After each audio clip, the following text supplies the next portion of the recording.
Tiba-tiba TJ terkejut dan macam tak percaya dengan apa yang dia nampak.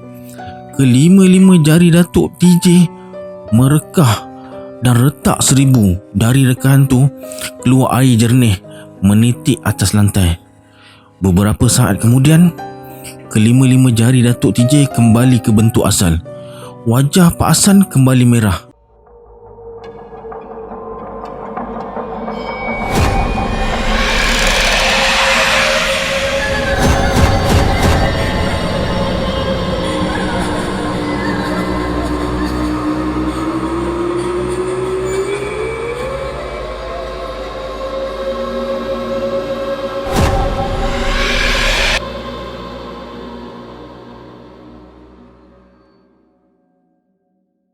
Assalamualaikum semua.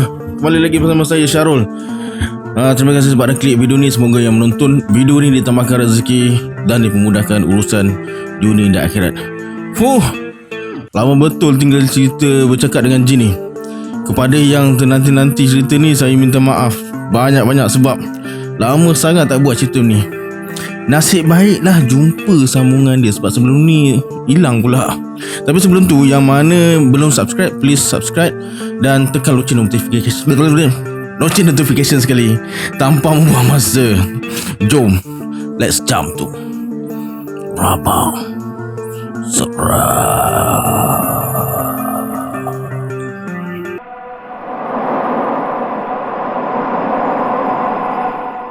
Ini Santau. Ada orang yang berniat tak baik pada awak. Boleh awak tolong saya? Saya cuma boleh berusaha, yang menentukan Allah. Tapi ingat, kalau saya tolong awak, jangan sekali-kali awak nak balas dendam. Saya cuma berusaha sekat perbuatan orang tu supaya jangan merebak dan merosakkan orang lain. Ya, tapi saya nak tahu siapa orangnya. Tak boleh, mungkin dia tak sengaja. Boleh jadi dia tersilap. Kita kena cari puncanya. Pak Hassan terdiam. TJ mula rasa bosan duduk dalam kedai kopi tu. Dia toleh kiri, toleh kanan. Pak Hassan dengan datuk dia masih termenung. Apa yang mereka fikir, TJ pun tak tahu. Pelanggan dekat kedai tu dah berkurangan, tak seramai tadi. Pekerja-pekerja dekat kedai tu lebih banyak duduk daripada melayan pelanggan. Kemudian Pak Hassan panggil pekerja yang bertugas sebagai tukang bancuh air. Pekerja tu bersuara, "Ada apa hal ayah?" Beritahu semua pekerja supaya rahsiakan kejadian tadi. Kalau cerita ni merebak, alamatnya kedai kita tak laku. Saya faham ayah. Datuk TJ tersenyum pandang Pak Hassan. Kemudian dia tepuk bahu Pak Hassan dan berkata, "Awak takut kedai awak tak ada pelanggan dan rahsiakan kejadian tu?" "Ya, saya takut." "Pernah tak awak terfikir bahawa rezeki yang awak terima selama ni adalah pemberian Allah?" "Ya, saya mengaku." "Kalau awak dah mengaku, kenapa awak takut?" Kata-kata yang diluahkan oleh Datuk TJ tu membuatkan air muka Pak Hassan nampak berubah. Kemudian Datuk TJ bangun dan menuju ke meja kosong yang terletak dekat pintu masuk dan duduk dekat situ. Beberapa minit kemudian, Pak Hassan bangun dan duduk dekat situ juga. Pak Hassan mula bercerita. Menurut Pak Hassan, kejadian ni memang dah selalu berlaku dekat sini. Setiap kedai kopi yang terkena musibah tersebut terus gulung tikar. Pak Hassan takut kedai dia pun akan gulung tikar juga. Datuk TJ bersuara, "Nasib manusia selalunya tak sama." Tiba-tiba Datuk TJ bangun dan terus berjabat tangan dengan Pak Hassan sambil mengucapkan terima kasih dan melangkah keluar dari kedai kopi itu. Pak Hassan berkata, "Janji awak dengan saya macam mana?" Saya ingat. Tak sampai 5 minit, mereka berdua berdiri dekat tepi jalan tu. Lim pun sampai. Datuk TJ bertanya, "Dah baki benda yang rosak tu, Lim?" "Pelik sungguh. Dah diperiksa, tapi tak ada yang rosak." "Saya tak dapat ikut awak. Janji kita cuma sampai sini je, Lim. Jangan susah hati. Pergilah. Awak akan sampai dengan selamat ke tempat yang dituju." "Tapi..." "Tak apa. Awak pergilah. Dengan izin Allah, awak selamat." "Baik." Perlahan-lahan Lim meninggalkan mereka berdua. TJ bertanya, "Ke mana kita nak pergi, Tok?" "Ke mana lagi? Ke masjid lah."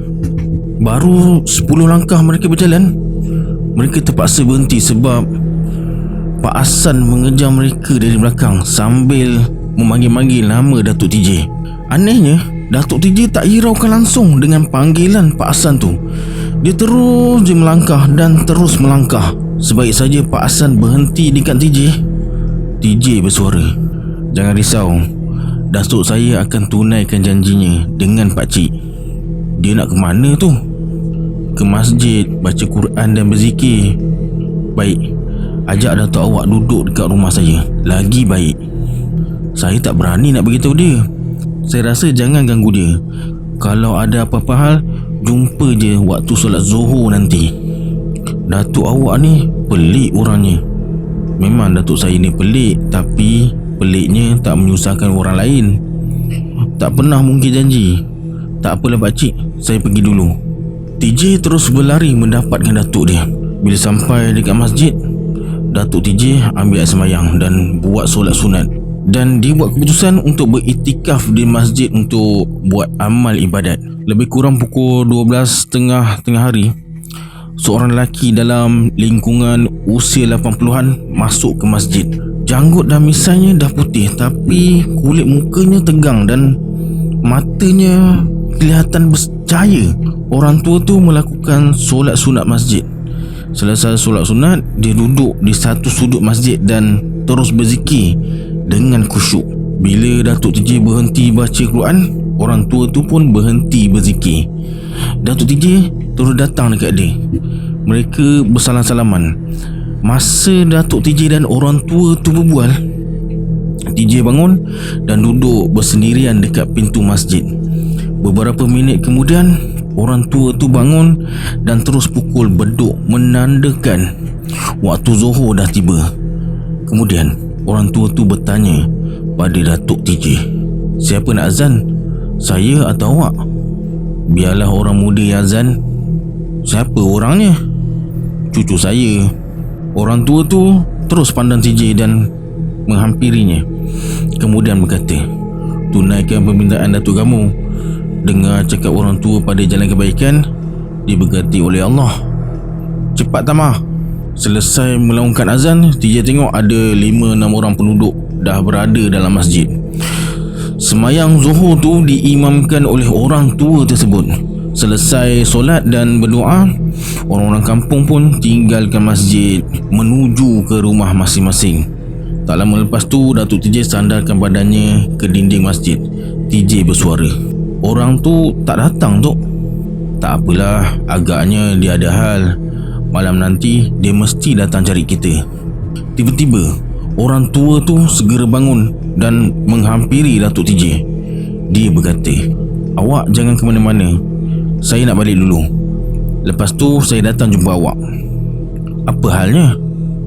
"Awak tunggulah sampai saya datang." Datuk TJ baca Quran balik. TJ mula gelisah sebab perut dia mula terasa lapar. Dia tak tahu macam mana nak bagi tahu datuk dia sebab dia tak berani ganggu datuk dia yang tengah baca Quran tu. Memang pantang datuk dia kalau sesiapa ganggu dia tengah baca Quran. Akhirnya TJ terus baring dalam masjid dengan harapan dia akan tertidur. Memang susah nak tidur kalau perut kosong. Golek kiri, golek kanan, semuanya serba tak kena. Tiba-tiba terdengar suara bagi salam dari luar masjid. TJ segera bangun dan menuju ke pintu masjid. Rupanya orang tua tadi dah sampai. Dia bawa mangkuk tingkat sekali. TJ mempersilakan orang tua tu masuk. Datuk TJ menoleh ke arahnya sambil tutup Quran. Orang tua tu letak mangkuk tingkat dan terus duduk bersila dekat depan Datuk TJ. Dia berkata, "Mari kita makan. Ini rezeki awak dan cucu awak. Mari." Perbuatan macam ni tak digalakkan dalam Islam. "Maksud awak?" "Orang Islam tak digalakkan makan sedekah. Islam suruh umatnya berusaha. Sebab tu Nabi besar kita Muhammad sallallahu alaihi wasallam pernah bersabda, tangan yang memberi lebih mulia dari tangan yang menerima. Ertinya umat Islam disuruh berusaha." Saya faham maksud awak tu. Satu perkara yang harus awak kaji dan fikir. Awak tak duduk dekat masjid sepanjang masa buat amalan kemudian hidup atas sedekah orang lain. Awak musafir dan saya nak bagi awak makan je. Kalau tak ada saya, awak pun boleh makan. Awak orang tua yang hebat. Saya tak hebat. Yang hebat dan berkuasa ialah Allah. Niat saya nak makan bersama awak je.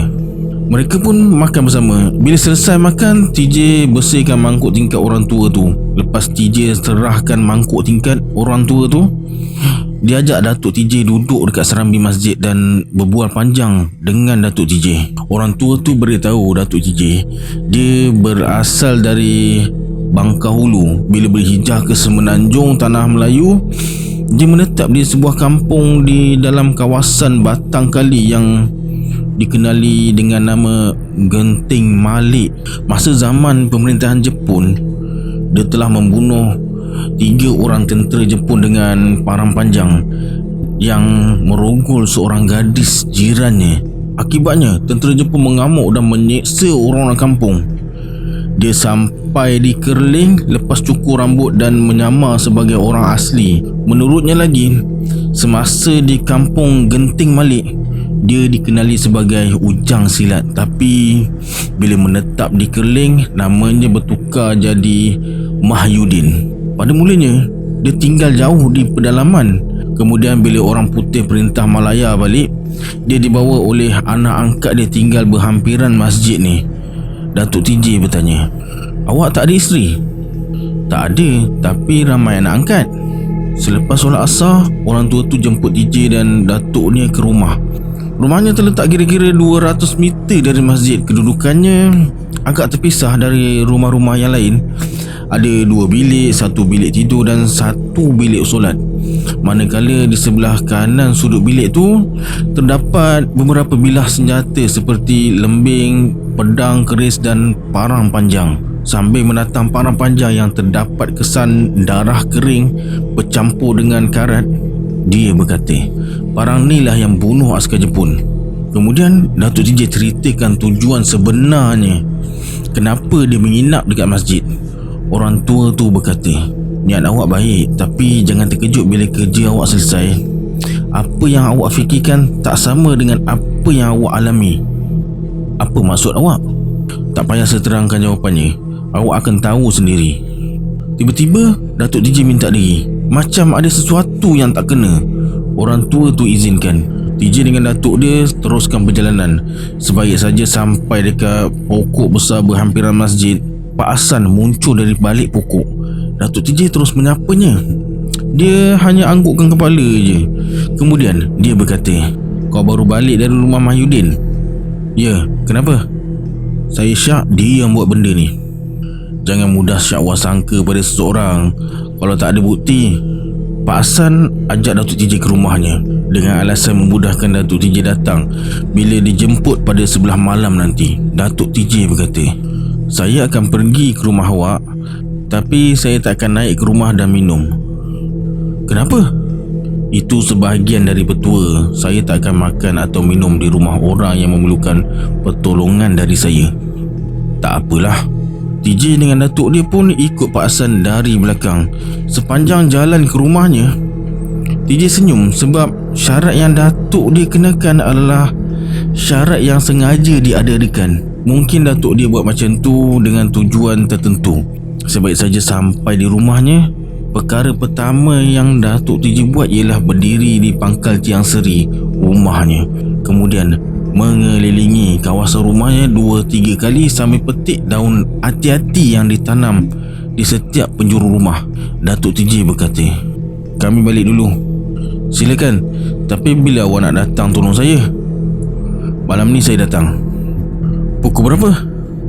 Tengok gerak hati. Tapi yang tentunya dengan izin Allah, saya akan datang malam ni. Ketika mereka tinggalkan rumah Pak Hasan, hari dah petang. Macam biasa, lepas solat isyak, Datuk TJ akan habiskan masanya dengan baca Quran dan berwirid. TJ pula baring dekat dinding masjid sambil fikirkan sesuatu yang dia rasa agak ganjil telah berlaku dalam masjid tersebut. TJ rasa Datuk dia pun sedar hal tu, tapi dia sengaja tak nak beritahu TJ. Tepat pukul 2 pagi, Datuk TJ kejut TJ dan suruh dia basuh muka. Selesai basuh muka, Datuk dia dah berada dekat halaman masjid, siap berpakaian serba hitam dengan kain merah terlilit di kepala. Datuk TJ letakkan tangan atas bahu kiri TJ. Tiba-tiba badan TJ menggeletar. Bila dia angkat tangannya, rasa menggeletar tu hilang. Datuk TJ berkata, "Pegang hujung baju aku dan pejamkan mata." TJ tak sedar apa yang berlaku. Dia rasa badan dia melayang-layang. Bunyi angin berdengung dekat telinga dia. Tiba-tiba TJ terasa macam ada sesuatu tarik kaki dia. Badan dia terhumban atas rimbunan pokok. Kemudian terdengar Datuk dia suruh buka mata. Bila TJ buka mata, benda pertama yang dia nampak ialah langit dah gelap. Lepas tu TJ renung kiri kanan. TJ dapati dia dengan Datuk dia berada dalam rimbunan lalang tua. Datuk TJ segera bangun sambil menepis daun lalang yang melekat dekat baju dia. Kemudian Datuk TJ suruh dia bangun sambil tarik tangan TJ. Mereka bergerak. Tak lama lepas tu Datuk TJ suruh TJ tutup mata. Kemudian dia suruh TJ buka mata balik sambil mengucap 2 kali masyahadah dan selawat Nabi 3 kali. Lepas tu baca ayat dari surah Ibrahim waktu Ibrahim dibakar oleh kaumnya. Bila TJ buka mata, kawasan sekeliling jadi terang benderang. TJ dan Datuk dia keluar dari kawasan tu dan cahaya yang terang tu terus gaib. Baru 3 langkah mereka bergerak menuju ke rumah Pak Hassan. Sekumpulan anjing liar mengelilingi mereka. Anjing-anjing tu cukup garang dengan mulut separuh terbuka, menjelingkan lidah bersedia untuk menerkam TJ dengan Datuk dia. Setapak mereka bergerak, selangkah anjing-anjing liar tu merapati mereka. Ketika itu juga suasana dekat situ dah berubah. Mereka macam berada dalam hutan tebal. Terdengar bermacam-macam suara dengan rintik hujan yang kasar. Angin bertiup cukup kuat. TJ terpandang dari celah pokok-pokok besar muncul lembaga yang berbagai-bagai rupa bentuknya. Ada gigi bahagian atas panjang dan terkeluar tutup bibir bahagian bawah. Hidungnya panjang dan lembik berjuntaian hingga ke gigi. Lembaga-lembaga tu pegang tali yang diikat pada leher anjing. TJ mula terdengar suara orang ketawa dan menjerit. Rambut lembaga yang panjang tu terpacak ke atas dan badan lembaga tanpa kaki tu terangkat dan bergerak di awang-awangan mengikuti tiupan angin. TJ bersuara, "Matilah kita tu. Ini permainan syaitan. Kita berdua diperdaya. Kita kena berusaha." Datuk TJ melangkah ke depan setapak. Anjing-anjing liar mara makin dekat dengan mereka. Begitu juga dengan lembaga tu, menunjukkan giginya seolah-olah ketawa pada mereka berdua. Kemudian Datuk TJ terus peluk tubuh sambil tahan nafas. Matanya berenung tajam ke arah seekor anjing yang bentuk badannya lebih besar dari anjing yang lain. Bulunya berbeza dengan anjing-anjing yang lain juga. Anjing besar tu berbulu hitam berkilat, sedangkan anjing-anjing yang lain berwarna kekuningan. Anjing tu terus menyalak. Dalam keadaan cemas tu, TJ nampak Mahyudin melintas dekat depan mereka dan hilang dalam sekelip mata. Kemudian Datuk TJ genggam penumbuk dan baca sesuatu. Selesai membaca, dia terus tepuk tangan. Ketika itu juga terdengar satu letupan yang amat kuat macam bunyi petir. Seluruh kawasan tu dipenuhi dengan kabus bercampur dengan asap tebal. TJ segera peluk pinggang Datuk dia sekuat hati.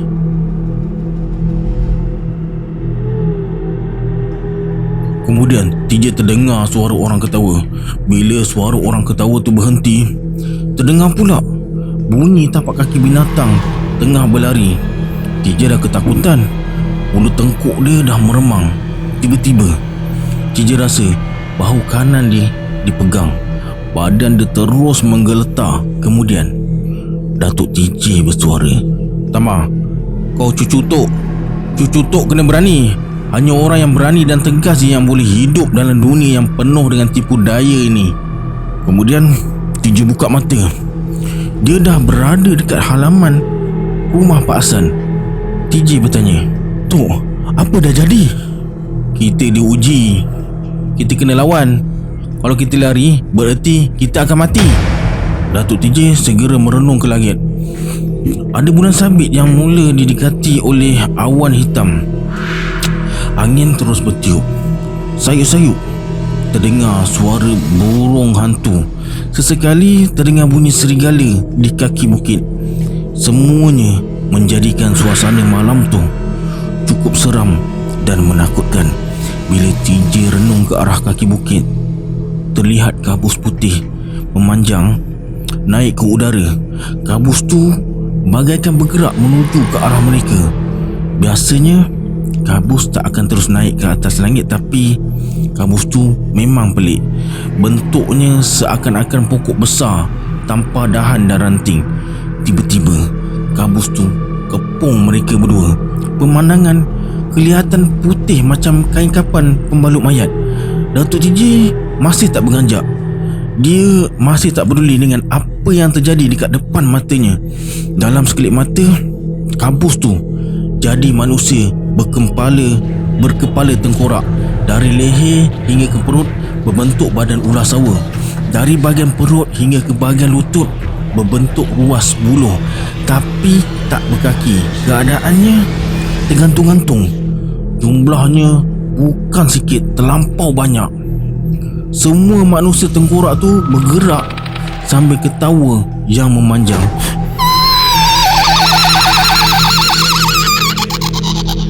Matanya yang berlubang mengeluarkan beribu-ribu kunang-kunang. Semua kunang-kunang tu menuju ke arah Datuk TJ. Seluruh badan Datuk TJ dihinggapi kunang-kunang tu. Datuk TJ terus melompat sambil berkata, "Allahu Akbar!" 3 kali.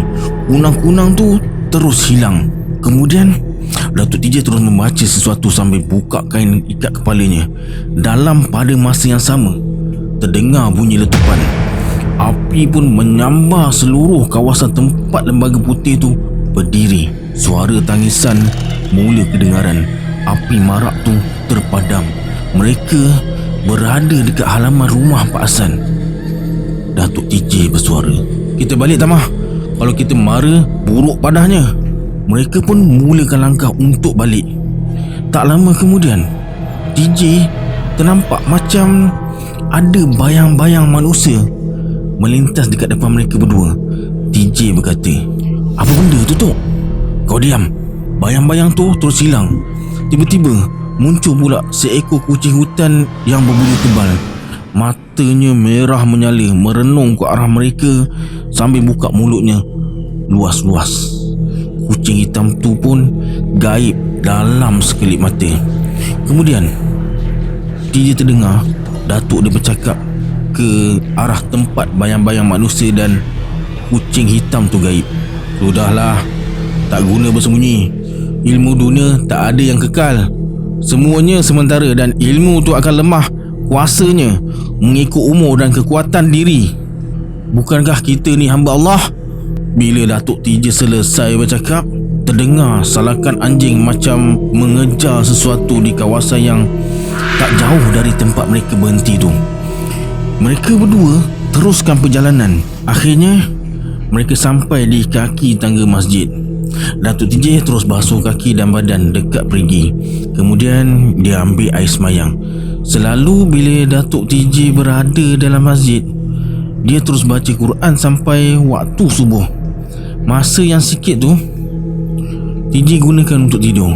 Kemudian Datuk TJ goncang badan TJ yang tersandar dekat dinding masjid dan berkata, "Bangun, jangan tidur bertemankan syaitan."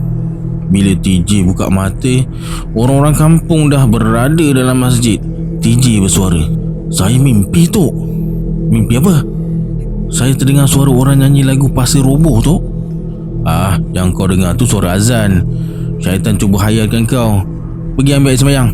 Selepas solat subuh, Mahyudin datang jumpa Datuk TJ dan berkata, "Hebat juga awak malam tadi." "Saya tak faham apa yang awak cakap." "Tak faham atau sengaja tak faham?" Kemudian Mahyudin tepuk bahu Datuk TJ dan terus melangkah pulang. Pagi tu TJ dengan Datuk dia berjalan ke arah utara masjid, cari air embun untuk disapu ke muka dan badan. Selesai mandi embun, mereka pulang ke masjid semula. Datuk TJ suruh TJ berdiri dekat kaki tangga. Dia pun melangkah ke dalam masjid. 3 minit kemudian, Datuk TJ keluar dari masjid dengan wajah yang tak begitu ceria. Datuk TJ mengeluh, "Aku dah berjanji, kalau tak aku nak balik je hari ni." Sebelum melangkah, Datuk TJ baca sepotong ayat Al-Quran dan mohon pada Allah semoga perjalanan ke tempat yang dituju selamat dan diberkati. Di bawah sinaran matahari pagi yang cerah tu, TJ ikut langkah Datuk dia yang TJ tak tahu arah tujuannya. Bila TJ dapati Datuk dia tak melencong dari jalan tanah merah yang dia lalui, dia dah dapat agak yang Datuk dia nak pergi ke kedai Pak Hassan. Pak Hassan sambut kedatangan mereka dengan wajah yang ceria. Dia peluk Datuk TJ sambil ucapkan terima kasih. Pak Hassan berkata, "Saya ingat awak dah lupa janji awak pada saya. Malam tadi saya tunggu dekat rumah sampai pukul 3 pagi, tapi awak tak datang." Kemudian Pak Hassan tarik Datuk TJ ke dalam kedai. Baru je Datuk TJ tarik kerusi nak duduk, Pak Hassan berkata, "Jangan duduk dekat situ. Mari kita masuk ke bilik saya." Datuk TJ renung ke arah bilik yang ditunjukkan oleh Pak Hassan. Bilik tersebut terletak di bahagian dapur kedai yang dipisahkan oleh satu ruang khas selebar 4 kaki. Pak Hassan buka pintu bilik. Mereka pun masuk dan duduk bersila atas lantai menghadap sebuah meja panjang yang rendah. Seorang pekerjanya masuk lalu meletakkan 3 cawan kopi dengan 3 pinggan kecil nasi lemak. Pak Hassan mempersilakan mereka makan. TJ pun berkemaskan sila lalu membungkuk untuk pegang tangkai cawan. Tiba-tiba Datuk TJ mendehem sambil tepuk perkanan TJ. Terus tak jadi pegang tangkai cawan tu. Pak Hassan berkata, "Minumlah, jangan segan-segan." Datuk TJ anggukkan kepala sambil celup poket baju dan keluarkan secebis kain merah yang selalu digunakan untuk ikat kepalanya. Kain tu Datuk TJ genggam. Dia tarik nafas panjang-panjang. Datuk TJ merendung air kopi dalam cawan dengan renungan yang amat luar biasa sekali. TJ terkejut. Cawan dekat depan mereka kelihatan merekah dan akhirnya terus pecah berkecai. Air kopi melimpah atas meja. Pinggan nasi lemak terbalik dengan sendirinya. Pak Hassan terus pegang meja. Suasana cerah dalam bilik tiba-tiba bertukar jadi agak suram, macam hari nak hujan. TJ terkaku. Punggung dia macam terpaku dekat lantai, tak boleh bergerak. Kerongkong dia tiba-tiba terasa sakit dan pedih, nak telan air liur dia sendiri. Antara Datuk TJ dan Pak Hassan macam ada pertarungan secara kebatinan. Masing-masing gunakan kekuatan kuasa mata. TJ tengok Datuk dia letakkan ibu jari kirinya atas meja dan tekan hingga mengeluarkan asap dan berlubang. Pak Hassan berhenti pegang meja. Bahagian meja yang dipegang ini tu kelihatan hitam. Pak Hassan termenung sekejap. Datuk TJ berdiri dan berkata, "Saya bukan orangnya untuk awak jadikan musuh." Dada TJ terasa panas. Dia cuba bangun tapi tak boleh. Punggungnya terasa berat. Pak Hassan terus duduk bertafakur. Datuk TJ mula bersikap kurang ajar. Dia terus pijak meja tu perlahan-lahan. Pak Hassan letakkan tangan kanannya atas meja dan terus bangun sambil hembus nafas dengan sekuat hati pada ibu jari kirinya yang terlekap di hidung. Datuk TJ terus pekik sambil tundukkan badan dia. "Hassan, jangan hianati aku!" Hembusan angin dari hidung Pak Hassan tepat mengenai tiang bilik. Tiang tu berasap dan berlubang. Bila asap dekat tiang tu hilang, dia tengok dekat bawah ada habuk dalam bentuk abu yang berkilat-kilat. Kemudian Datuk TJ tepuk dadanya dengan tangan kiri. Habuk yang terkumpul segera berselerak jadi dua bahagian. Bahagian pertama jadi serbuk kaca yang halus, dan bahagian kedua terdiri dari miang-miang buluh dan bercampur dengan sejenis getah dari pokok ipoh. Pak Hassan tersandar dekat dinding bilik. Dia kelihatan tak bermaya. Kemudian Pak Hassan jatuh perlahan-lahan dan terduduk dekat situ. Seluruh mukanya berpeluh. Datuk TJ berkata, "Mengaku je lah Hassan, semua kejadian yang berlaku dekat sini puncanya dari kau. Aku tahu kau nak uji aku, sebab tu kau kenakan pemandu lori balak yang minum dekat kedai kau." Pak Hassan terdiam, tak berkata walau sepatah pun. Datuk TJ bersuara lagi, "Demi Allah yang Maha Besar, kalaulah aku tahu niat kau dari mula-mula dulu, aku tak akan berjanji nak tolong kau." Matahari yang bersinar dekat luar cukup untuk menerangi seluruh sudut bilik tu. Wajah Pak Hassan yang terkena cahaya matahari kelihatan pucat, macam wajah orang mati.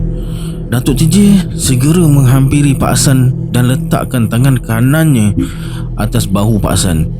TJ ternampak pergelangan tangan datuk dia jadi hitam kebiru-biruan, macam tangan orang terkena bisa ular tedung. Datuk TJ segera ikat pergelangan tangannya itu dengan kain merah. Kelima-lima jari Datuk TJ dah jadi hitam dan wajahnya terus berpeluh-peluh. Tiba-tiba TJ terkejut dan macam tak percaya dengan apa yang dia nampak. Kelima-lima jari Datuk TJ merekah dan retak seribu. Dari rekahan tu keluar air jernih menitik atas lantai. Beberapa saat kemudian, kelima-lima jari Datuk TJ kembali ke bentuk asal. Wajah Pak Hassan kembali merah, tak pucat macam tadi. Kemudian Datuk TJ suruh Pak Hassan berterus terang dan duduk bersila dekat depan Pak Hassan. Datuk TJ berkata, "Kau ada masalah? Cuba cakap dekat aku. Kalau aku boleh tolong, aku tolong. Sebenarnya aku benci semua ni, tapi aku tak tahu macam mana nak buat. Sama ada aku nak atau tak, aku terpaksa buat juga." "Apa yang kau cakapkan ni? Benda yang kau nampak? Ilmu santau yang kau amalkan ni?" "Ya, ilmu yang aku tuntut ni mengikat diri aku.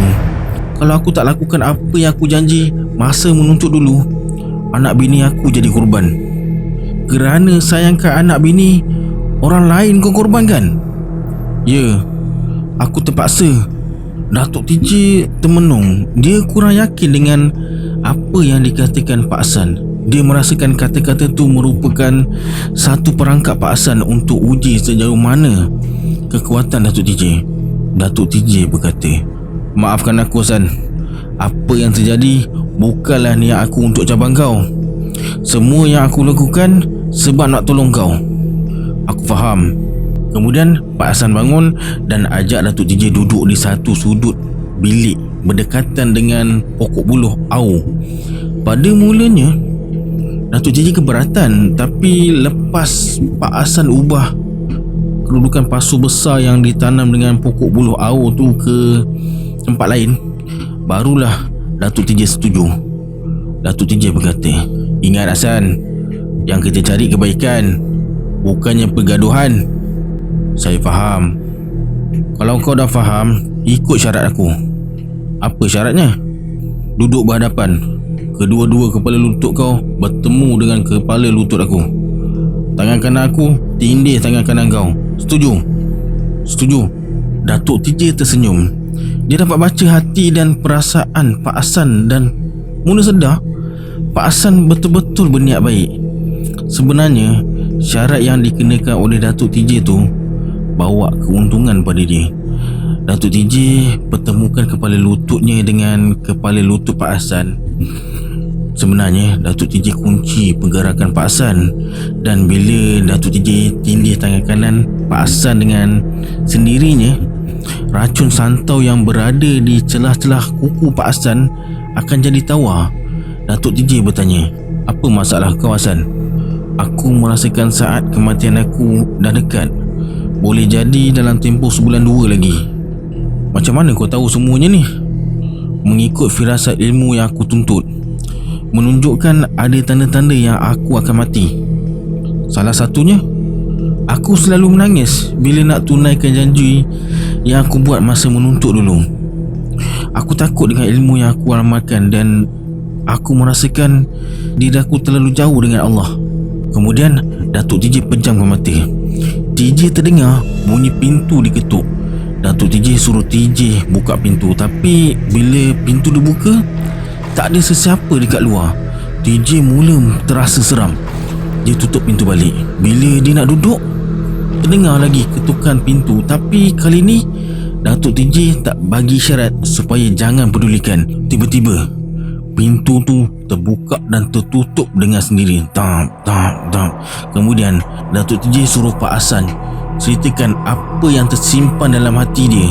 Menurut Pak Hassan, dia tak nak turunkan ilmu ni pada keturunan dia, tapi bila dia mati, salah seorang daripada anak dia akan mewarisinya secara tak langsung. Perkara tu terjadi di luar pengetahuan mereka dan kerelaan Pak Hassan sendiri. Datuk TJ bersuara, kalau mereka menolak, macam mana? Mereka akan jadi korban. Aku harap kau dapat tolong aku. Aku dah uji kau. Aku tahu kau boleh. Datuk TJ tarik nafas panjang. Kemudian dia suruh Pak Hassan ceritakan macam mana halnya boleh terjadi benda macam ni. Pak Hassan pun ceritalah dari A sampai ke Z. Menurut Pak Hassan, dia berasal dari satu daerah di Mandailing, Sumatera Utara. Kampung halamannya dipanggil Panai. Ayahnya bekerja di ladang cengkeh kepunyaan Belanda. Tuan punya ladang tersebut ada beberapa orang ketua pekerja yang terdiri dari orang-orang Indonesia yang tak bertimbang rasa. Selalu seksa pada pekerja. Akibat dari perbuatan ketua-ketua pekerja dekat situ membuatkan ayahnya masuk ke hutan dan bertapa dalam sebuah gua dengan tujuan menuntut ilmu. Bila ayahnya keluar dari tempat pertapaan, ayahnya terus balas dendam dengan menggunakan ilmu santau. Akhirnya ayah Pak Hassan ni ambil upah bunuh orang dengan ilmu yang dia tuntutnya. Tapi akhirnya mati ditikam dengan ranting buluh tumpat. Dan disebabkan ilmu yang dituntut ayahnya, adik perempuan Pak Hassan jadi korban. Suasana dalam bilik yang tadi cerah tiba-tiba jadi agak gelap. TJ segera bangun dan buka tingkap kecil dekat sudut bilik. Jam masa tu baru pukul 9 pagi. Menurut Pak Hassan, bila ayahnya meninggal dunia, dia bawa diri ke Perlis sambil mengamalkan ilmu yang diajar oleh ayahnya dengan tujuan untuk mempertahankan diri. Bila sampai dekat Perlis, dia menetap dekat Kuala Perlis dan bekerja dengan kapal kecil yang berulang-alik dari Kuala Perlis ke Setul, Thailand. Bila ada orang-orang Siam yang bersikap kasar dan menyakitkan hatinya, dia akan gunakan ilmunya untuk membinasakan mereka.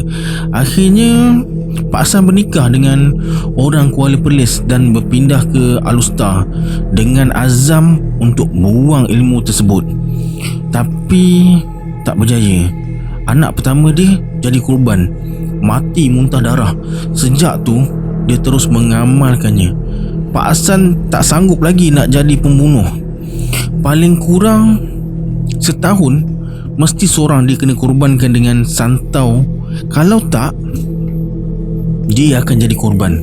Kemudian Datuk TJ mengesut ke belakang dalam jarak 2 kaki dari Pak Hassan dan bertanya, "Kau bermusuh dengan Mahyudin?" "Ya, salah seorang anak sahabat karibnya jadi korban aku. Perkara tu jadi tak sengaja. Orang yang aku pilih adalah orang luar, tapi masa aku lepaskan santau dari kuku, anak sahabat karib Mahyudin melintas dan terkena. Terus dia muntah darah. Mahyudin tahu hal ni. Dia tahu dia nak binasakan aku, tapi gagal. Kau sebenarnya nak bunuh aku pagi tu kan? Sebab aku dapat tepis angin yang datang, pemandu balak tu yang jadi korban." "Ya, aku mengaku. Kau orang luar, rupa-rupanya kau ada isi." Datuk TJ dah tahu segala-galanya. Kemudian dia terus bangun dan tendang pasu yang berisi pokok-pokok buluh. Dan Pak Hasan hanya mampu melihat je. Datuk TJ bersuara, "Kau nak buang ilmu santau kau, Hasan?" "Ya." "Pecahkan buluh yang jadi tiang meja ni."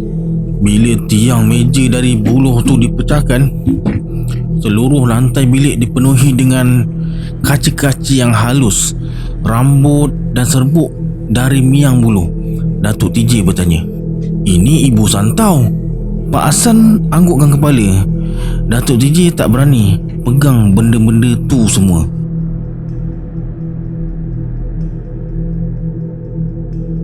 Okey, sampai sini video untuk hari ni. Jangan lupa like video dan subscribe channel ni. Kita jumpa dalam cerita Seram Jawa Part 3. Saya Syarul. Assalamualaikum. Adiosa.